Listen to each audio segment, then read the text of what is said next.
So how do you know it's a B, a C, or a D self?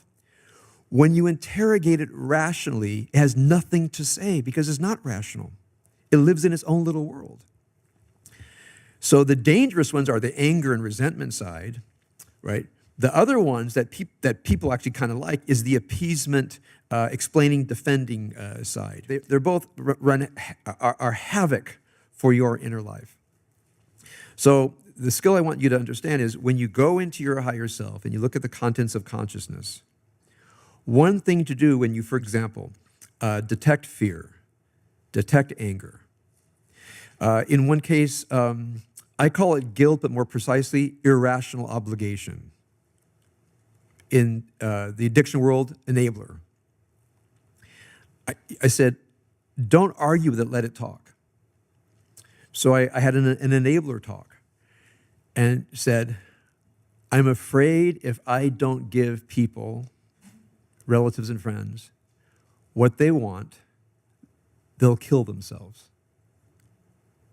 I'll say, not going to give you anymore. And they'll say, well, if you don't give me anymore, it's going to be really bad for me and I won't be able to take it. And he said, one day I'm going to get a phone call that they killed themselves because I don't give them anymore. I said, this is pathological. This is pathological, man. I said, my experience has been when someone turns the faucet off, people just either move on to the next person or they get a job, right? It's easier nowadays. Unemployment is the lowest it's been in 18 years, so it's not that hard to get a job. Maybe not the job you want. But I've met people who couldn't turn the spigot off to a child who blew through college, blew through graduate degree. I remember one in particular, blew through massage school until she decided she doesn't like to touch people, and now wanted to open a restaurant. I mean, she had blown through $500,000. And I said, how much more? And we talked, and they said, until we're broke. That's how much more. You see, it's a pathology. So while she's talking about how generous her parents are, they know that a child is not an adult until they pay their own rent. And the longer you delay that, you're just extending the adolescence. Because they don't know what money means until they earn and spend their own money. So I've seen people for whom, when I checked into the logic of the B self, they always are irrational, illogical, and don't have anything to say, but they say, I just can't. I can't stop. Who does that sound like when people say, I know I should stop, but I just can't? Who says that? Addicts. And this is what you discover. The behaviors are addictions. And that's why the addiction approach, I think, works best.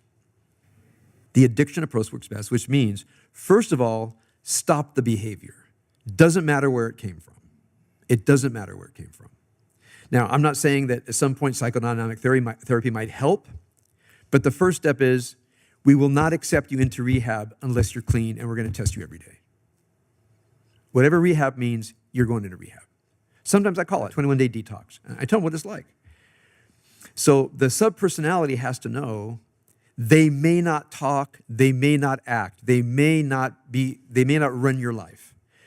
So it's extremely crucial when you notice the subpersonality and you can identify its feelings, its thoughts, its plans for the future, and you know that it's irrational and destructive, you have to figure out a way to say, you can't talk and you can't decide.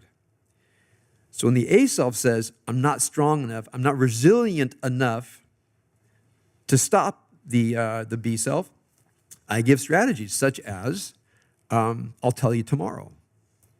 I don't make decisions on the fly. I have to think about this. Because they don't even think they're permitted to buy time. The addiction is so strong. So in each case, I don't want you to think that there are not reasons to feel anger, because people sometimes act outrageously. And there aren't reasons to help people, because sometimes they need help. They're good people who need help, and they're going to be back on their feet. I'm not saying this is only when you detect that what you're doing is destructive. Now, there's a case for destructive when you begin to interrogate that B self. So the subpersonality work, it sounds strange, but it's actually not. And once you start practicing it, it's pretty obvious that there is a competing personality inside you, an organized intelligence with a past, present, and future, and lives with purpose. It's just not yours. And when you learn to talk to it and you have discussions with it, it reveals who it is, and you begin to adopt modalities to try to both intervene when it's trying to take over and also feed it when it's starving so it doesn't get out of the cage as a starved animal and unleash itself on the world, either through addictive pleasing others or addictive aggression of other people. Oh, say shalom.